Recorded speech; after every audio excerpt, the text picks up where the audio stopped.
Moderation sounds simple until you're the one who's trying to do it. Because if you've ever tried to drink less, you know it's not really about the drink. It's about the conversation that starts happening in your head before the drink even shows up. You walk into dinner and someone says, "Hey, we should probably split a bottle of wine. What do you think?" And in that moment, there's this tiny pause, like half a second. But inside that half a second, your brain starts negotiating. Part of you says, "Sure, just go with the flow." Another part says, "Wait, remember, you said you were cutting back."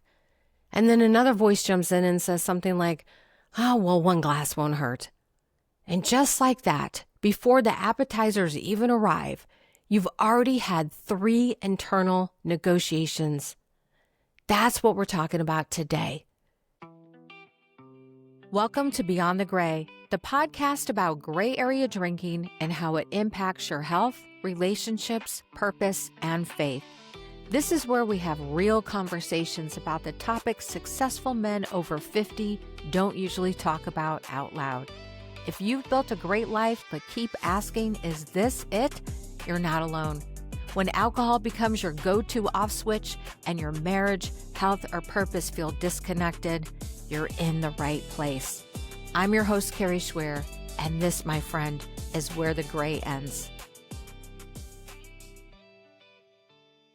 Welcome back to Beyond the Gray. My name is Kari, and if you're new here, I'm really glad that you found this podcast. This space is about honest conversations about the gray areas of life, the ones that look completely normal from the outside, but don't always feel great on the inside. Sometimes those gray areas show up in our health. Sometimes it's our relationships, and sometimes it's our purpose or even our faith. But one of the most common places they show up is alcohol. So today, we're talking about something almost everyone who drinks has tried at some point. We're talking about moderation. And more specifically, why moderation becomes such a mental trap for people who already suspect alcohol might be taking up more space in their life than they'd like to admit. I know for me, this was very true. I tried moderating for years, and I mean years.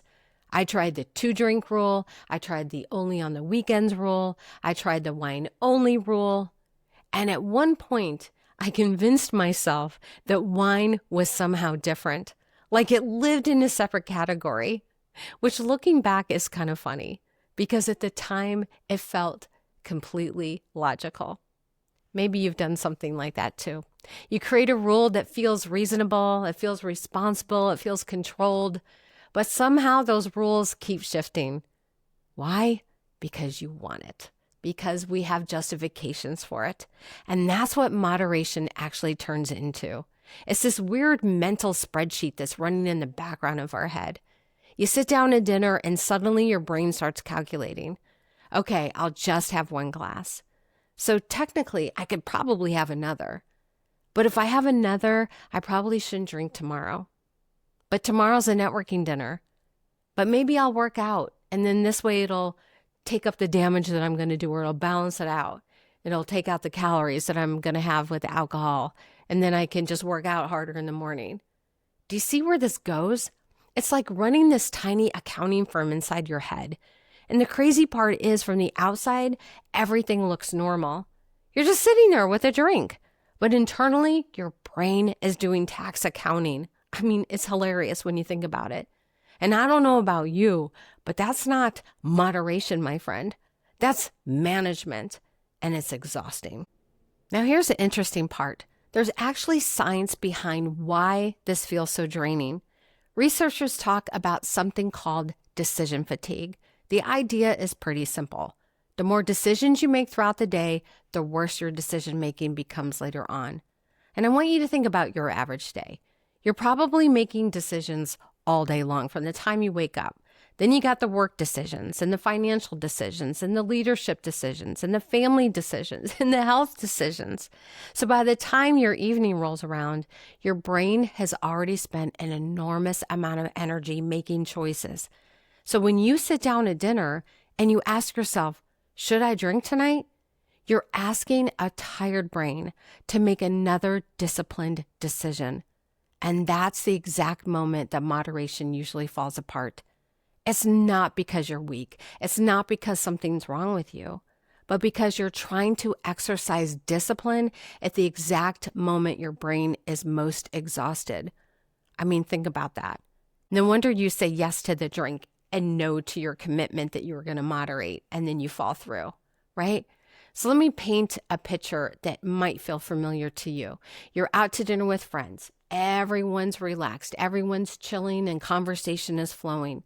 And then someone orders a bottle of wine and the glasses all get poured. And you told yourself earlier that day, tonight I'm just going to have two. It's very clear. It's very disciplined. Sounds responsible. And that first glass is easy. The second glass is also fine. But then someone orders the second bottle. And suddenly that rule that you made earlier becomes negotiable. You hear things in your head like, well, it's kind of a special night. I guess I can do it just this once. And I've been good all week. And my personal favorite is I'll just start fresh again tomorrow. And if we're being honest, almost everyone who's tried moderation has had that exact conversation with themselves. And the one that really makes me laugh, though, is the weekend rule. I'll only drink on the weekends. And it sounds great, except for somehow Thursday starts feeling like the weekend. And then Sunday brunch gets thrown in, and that counts. And then there's this random Wednesday that sneaks in because it feels like it deserves a celebration. Why not? We're close enough to Thursday. And suddenly the weekend is 4 to 5 days long. I did this myself for years. And I know so many people who had done the exact same thing. You probably have too. And it's not because we're weak. It's not because of anything that we're doing wrong per se. It's because the rule itself is slippery. It doesn't hold the weight. It falls apart because our brains are exhausted by the end of the day. A client of mine recently sent me an article about something called zebra striping. Have you heard of this? Apparently, it's the official name now for alternating drinks. Who knew that there was such a name? It sounds kind of funny, but it makes sense. It's when you have one glass of wine or an alcoholic beverage, and then you have a non-alcoholic beverage or a glass of water or something. You go back and forth. Well, the idea is that it slows things down. And I get it because it sounds reasonable, right? It does. And I'm all for experimenting for things to see what works. Maybe you've tried this yourself too. But if we're being honest, what it usually does, it keeps you in the game longer. You're still drinking. You're just stretching it out longer. And I will tell you something else. Nothing good happens after 9 or 10 o'clock at night. Just saying. You probably know this to be true. Moderation isn't just about the alcohol. It is costing you this mental bandwidth. Think about how many decisions you're already making every day. If you're running a business and leading people, managing finances, raising a family, taking care of health, you get it. Your brain is already doing a lot. And at the end of the day, you're still negotiating with yourself about alcohol. I really want you to let that land for a moment. You're letting your brain run another meeting about drinking. And eventually you start realizing something, that this is taking up way more space than it needs to. There's another concept researchers talk about called ego depletion.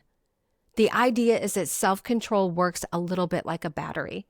Throughout the day, you're using it. Every time you manage stress, every time you resist temptation, every time you solve a difficult problem, that battery gets a little lower.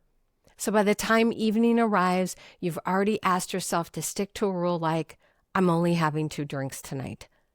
But that same brain that created the rule is also the brain negotiating with that rule.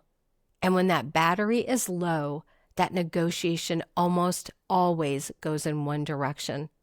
Drained, that's where it goes. I had a client once who said something that really stuck with me. He said, Kari, the weirdest part about the drinking isn't the drinking itself. The weirdest part is about how much I'm actually thinking about my drinking. He told me he could go an entire workday and never think about the alcohol. But the second 5 o'clock rolled around, that conversation would start in his head. Should I? Shouldn't I? How many? What counts? Should I switch to something non-alcoholic tonight? It's a familiar pattern, and our brain loves familiarity. When he finally took a break from alcohol, and I mean a complete break, the thing that shocked him the most wasn't the physical changes, although those were amazing too, don't get me wrong. It was that his brain got quiet, and that moment changed everything for me too. It wasn't just about getting better sleep or better energy or having a brain fog lift. The moment was when the negotiation stopped. There was no more math, no more bargaining, no more just one more, just quiet. And that quiet brings a kind of peace that's hard to describe until you're able to feel it for yourself. Because when that noise disappears, you suddenly realize how much space it had been taking up inside your head. And something else happens too. Your confidence comes back. Because every time you tell yourself, tonight I'm only having 2, and it becomes 3, your brain registers that. And after enough of those moments, you start trusting yourself a little less. Not just with alcohol, with other promises that you make to yourself too. And that's where shame starts to creep in. It's not because you did something terrible. It's because you broke a promise to yourself again.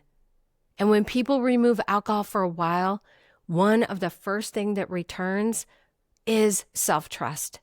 They realize, oh, wait, I can actually follow through with this. And that changes everything. So instead of trying to moderate again, I tried something different for myself. I removed alcohol completely. And something interesting happened. Things started to improve. My sleep and my energy, my clarity. But the biggest shift was that internal peace. All the negotiations that I was dealing inside my head were finally gone. And it felt like I could finally breathe again. Have you ever driven in fog and then all of a sudden it's super clear? That's what it's like. You give yourself this opportunity to have a different perspective, one that is clear that you didn't even know existed. So let me ask you something honestly. How much mental space does alcohol take up in your life right now? I'm not talking about the drinking. I'm talking about the thinking about the drinking, the planning and the negotiating and the resetting. If that mental space disappeared, what would you do with that energy instead? Think about it. Better sleep? More presence with your family? More focus at work? More confidence in yourself? Understanding the why here is so important. Because you know what? There's always a reason for our behavior and why it exists. And if your moderating isn't working for you, it's worth getting curious. Not judgmental, just curious. Why do I reach for a drink? What am I actually trying to manage? Stress, pressure, disconnection, avoidance? Because the drinking itself is usually just the surface. This is the actual work that I do with my clients. I created something called the Gray Area Insights Experience. It starts with a behavioral scan that reveals how you're wired. Then we walk through the results together. And on the second session, we look at the core areas of your life: health, relationships, purpose, your personal alignment. And then we identify where those gray areas are really coming from. Because once you understand the deeper drivers behind your behavior, everything begins to shift. If you're curious about how it works or anything about it, I'm going to link it in the show notes for you, and we can discuss it if you like. I want to say this very clearly, that moderation is exhausting. So sometimes it's easier to make the decision once. And if moderation hasn't been working for you, it's not because you're doing it wrong. It's because moderation for gray area drinkers often becomes a full-time job. And it's already hard enough because life is demanding already. There is a different way forward. You don't have to keep negotiating. You don't have to keep restarting every Monday or after the holiday or whenever it is, because there will always be an event. There always will be something that pops up, a dinner, a celebration, a holiday, a vacation. And when you decide upfront that you want something different for your life, and you're willing to look at moderation differently, the mental gymnastics begin to disappear. And sometimes the easiest decision is the one that you only have to make once. For me, that was back in 2016 when I decided that drinking was no longer going to be a part of my life. And I'm not saying that you have to make that same decision for yourself. I want you to make the decision that is best for you. But if you've been trying to moderate and it hasn't been working, maybe this episode really landed for you, and I sure hope that it did, because it can be overwhelming and take up more mental space than it needs to in your life. Next week, we're talking about something that worries a lot of people when they start questioning alcohol. So if this episode resonated with you, be sure to tune in next week, because we are talking about the social trap, the business dinners and the networking events and the golf outings, situations where drinking feels like it's expected. How do you navigate those environments without alcohol and still feel like you belong? That's what we're going to talk about next week. Until then, remember, there truly is life beyond the gray. And when you let go of the negotiation, you may discover a kind of peace you didn't even realize you were missing. Thanks for being here, and I'll see you next week.